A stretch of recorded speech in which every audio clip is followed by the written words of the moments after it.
I never thought I would be making this post, but I really need some outside perspective on my situation. I 20F have been completely blindsided by recent events involving my ex Mark 21M, my crush Jake 20M, and a new friend Sarah 20F. Let me start from the beginning. Mark and I started dating in our junior year of high school. We were the typical high school sweethearts, first loves, first everything. Everyone thought we were perfect together. Our families vacationed together, we went to prom together, and we even planned to attend the same college. I truly believed he was the one. Throughout our 4-year relationship, I never once doubted Mark's loyalty. He was always attentive, caring, and seemed completely devoted to me. We had our issues like any couple, but nothing major. He would bring me soup when I was sick, surprised me with flowers on random days, and always made time for our date nights despite his busy college schedule. That all changed in May.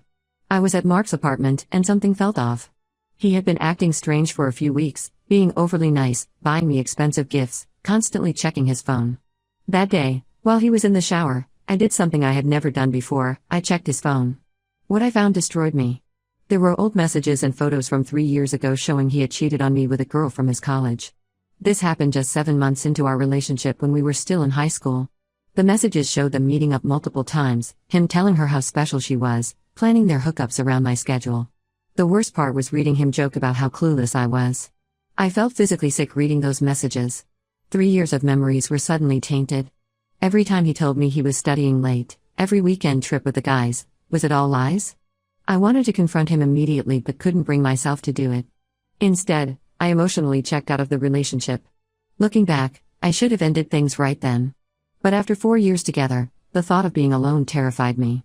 All our friends were mutual friends, our families were close, our whole lives were intertwined. So I stayed, going through the motions while feeling dead inside. That's when Jake entered the picture. I met him at my friend Lisa's birthday party in June. I was sitting alone on the porch, trying not to cry after seeing Mark flirt with some girls inside. Jake came out and just started talking to me. Not hitting on me, just genuine conversation. He made me laugh for the first time in weeks. After that night, Jake started hanging out with our friend group more often. He was so different from Mark. Where Mark was always trying to be the center of attention, Jake was quietly confident. He remembered little details about conversations we had weeks ago. He would send me funny memes that reminded him of inside jokes between us. I found myself developing strong feelings for him but couldn't act on them while still with Mark. Sarah joined our friend group about 2 months ago through another mutual friend. At first, she seemed really sweet and fun. She was always organizing group activities and trying to include everyone. But looking back, I see how calculated it all was. She would always manage to sit next to Jake during movie nights. She would find excuses to touch his arm while laughing at his jokes. When we went swimming, she conveniently forgot her towel so Jake had to lend her his. I tried not to be jealous since I was technically still with Mark, but it was hard watching her obvious flirting. 2 weeks ago, everything started falling apart. I was hanging out with Jake's best friend Tom, and after a few drinks, he accidentally told me something that changed everything. He said Jake had been crushing on me hard for months but felt he couldn't make a move because of Mark. Tom said Jake talked about me constantly and even turned down other girls because of his feelings for me. This gave me hope that maybe once I finally ended things with Mark, Jake and I could have a chance. Then came that disastrous Sunday night. Sarah invited Jake over to watch Netflix at her place, and he asked me to join them. I specifically asked if this would be awkward or if I would be third-wheeling. Jake insisted it wouldn't be weird and really wanted me to come, so I agreed. We were all drinking wine and everything seemed fine at first. We were watching some romantic comedy, all sitting on her couch with Jake between us. Then Jake went outside to get the food delivery we had ordered. That's when everything went sideways. Sarah suddenly called me upstairs to her room. I thought maybe she wanted to talk about something important or needed help with something. Instead, she walked straight to her mirror and started applying lip gloss while smirking at me in the reflection. Then she said those words that felt like a punch to my gut, that she needed to keep applying gloss in case she kissed someone tonight. The way she emphasized someone while looking at me made it clear she meant Jake. I was already pretty drunk at this point and started spiraling. All I could think about was how she was going to make a move on Jake, the guy I had fallen for while trapped in my dead relationship. I couldn't handle watching it happen. I mumbled something about feeling sick and practically ran out of her house. That night, I finally found the courage to break up with Mark. I didn't tell him about finding the messages. I just said I couldn't do it anymore. He seemed surprised but didn't fight very hard to keep me. On Wednesday, Jake texted asking if I wanted to spend the day with him. I agreed immediately, hoping to finally confess my feelings before it was too late. We had such an amazing day together. He took me shopping, then we stopped at this cute cafe for drinks. That's when he dropped the bomb that completely destroyed me. He and Sarah had become friends with benefits. He was so casual about it, saying they were just having fun and she was totally cool with keeping things casual. I tried so hard not to break down crying right there. I wanted to ask him about his supposed crush on me that Tom had mentioned, but I couldn't get the words out. Jake seemed to sense something was wrong and said I could tell him another time, though he had this look like he already knew what I wanted to say. What happened next just confused me more. After telling me about Sarah, Jake started being incredibly affectionate. He took me to this card shop to teach me how to play some game he was into and kept finding excuses to hold my hand or touch my arm. During dinner, he wouldn't stop complimenting me, saying how cute I looked when I blushed. He would stare into my eyes until one of us got nervous, then wink and grab my hand again. He even started feeding me bites of food from his plate. We ended up going back to his place for more drinks. That's when he finally pushed me to tell him what I had been trying to say all day. The alcohol and emotional exhaustion broke my defenses. I started crying and confessed everything, how much I loved him, how I had feelings for him all summer, how Tom told me about his crush on me. The look on his face said it all. He knew he had messed up badly. He tried getting me to stay and cuddle with him in his bed, saying he just wanted to comfort me. But I refused. I told him I would never do that to a friend, meaning Sarah. The fact that he would even suggest that after telling me about them being FWB just showed me what kind of person he really was. I've only spoken to him once since that night. I confronted him about why he would lead me on all day, holding my hand and being flirty, when he knew he was hooking up with Sarah. Learning he was a virgin before her somehow made it even worse. When I finally asked straight up if he wanted to be with me, all he said was I don't know and left it at that. Now Mark has found out about our breakup and has been trying to win me back with small gestures, leaving my favorite coffee on my doorstep, sending me playlists of songs that remind him of us. His roommates told me he's been completely miserable but won't tell anyone why. They said they've never seen him like this before. I'm completely lost. Jake clearly knew how I felt but still chose to hook up with Sarah while leading me on. Mark seems genuinely sorry but I don't know if I can ever trust him again after discovering his cheating. I just don't know what to do or how to handle any of this anymore. Update 1. First, I want to thank everyone who commented on my original post. Reading your responses really opened my eyes to how much I was letting these people walk all over me. The past 3 weeks have been an emotional roller coaster, and somehow things have gotten even more complicated than before. I tried taking everyone's advice about focusing on myself and avoiding both guys. I deleted their numbers, unfollowed them on social media, and threw myself into my schoolwork. I even started going to the gym again, mainly to avoid our usual hangout spots where I might run into them. But as they say, life has a funny way of messing up your plans. Last Wednesday, I was studying at my favorite local coffee shop, one I specifically chose because it was on the other side of campus from where my friend group usually goes. I was deep into my assignment when someone cleared their throat next to my table. I looked up to find Sarah standing there.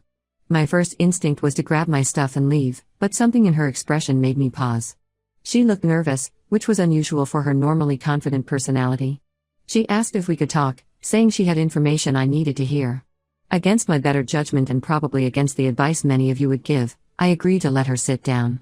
What she told me over the next hour completely blindsided me. Apparently, Jake had been feeding her and me completely different stories. While he was being sweet and flirty with me, he was telling Sarah that I was this clingy friend he felt sorry for because of my bad relationship with Mark.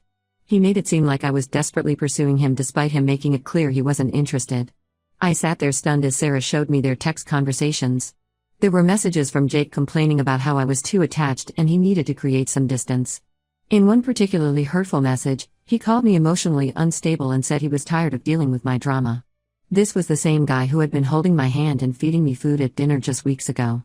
Sarah seemed genuinely surprised when I told her about Jake's behavior that day, all the hand-holding, the compliments, trying to get me to stay over at his place. She said he had told her they were just hanging out as friends to cheer me up after my breakup with Mark.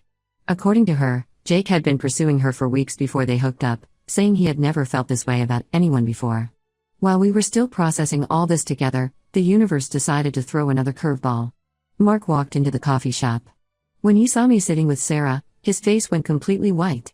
He practically ran out of the place, which seemed like a strange reaction even for an awkward encounter with an ex. Later that night, my phone lit up with a text from Sarah.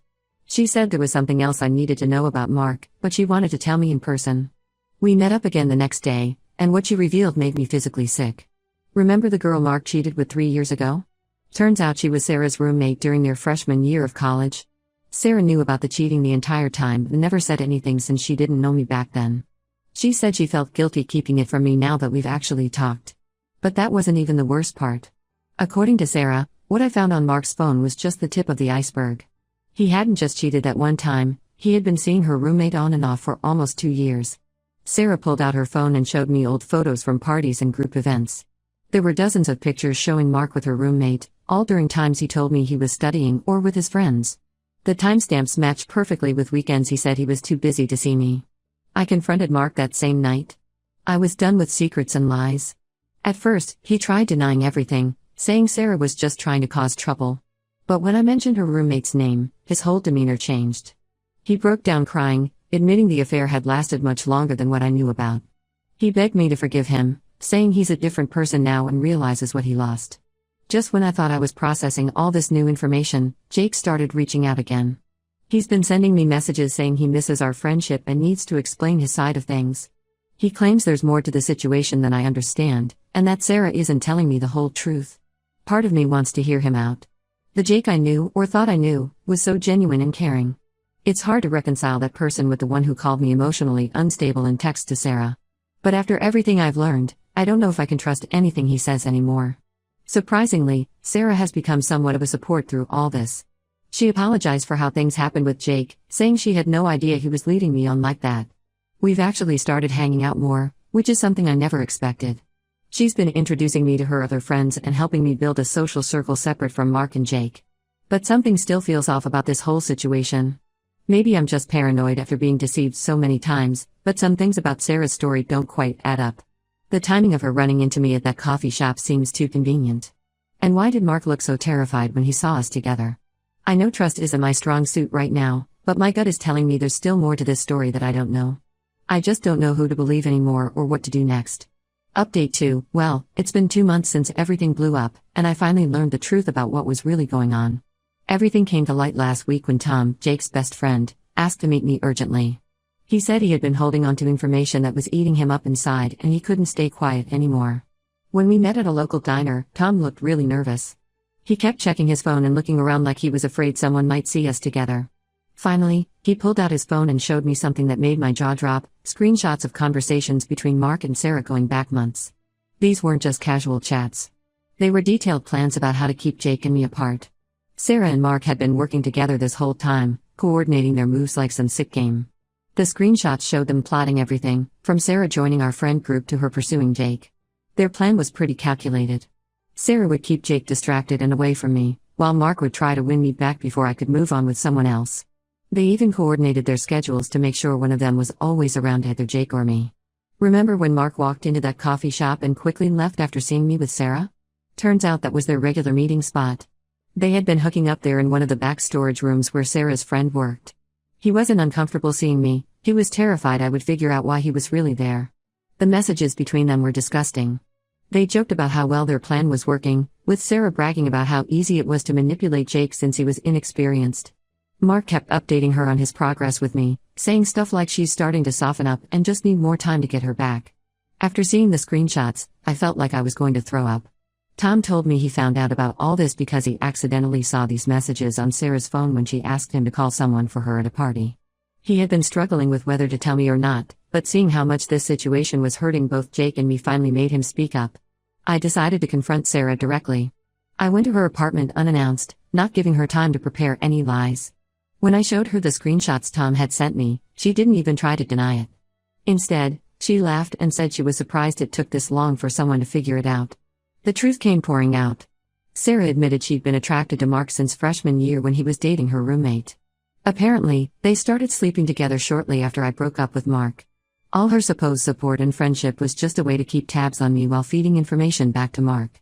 The most twisted part? The story about Mark cheating with her roommate was completely made up. Sarah created that lie to make me lose any remaining trust in Mark, while simultaneously making herself seem trustworthy for revealing this truth to me. Those photos she showed me were just regular group pictures she had cropped to make them look suspicious. But karma has a way of catching up.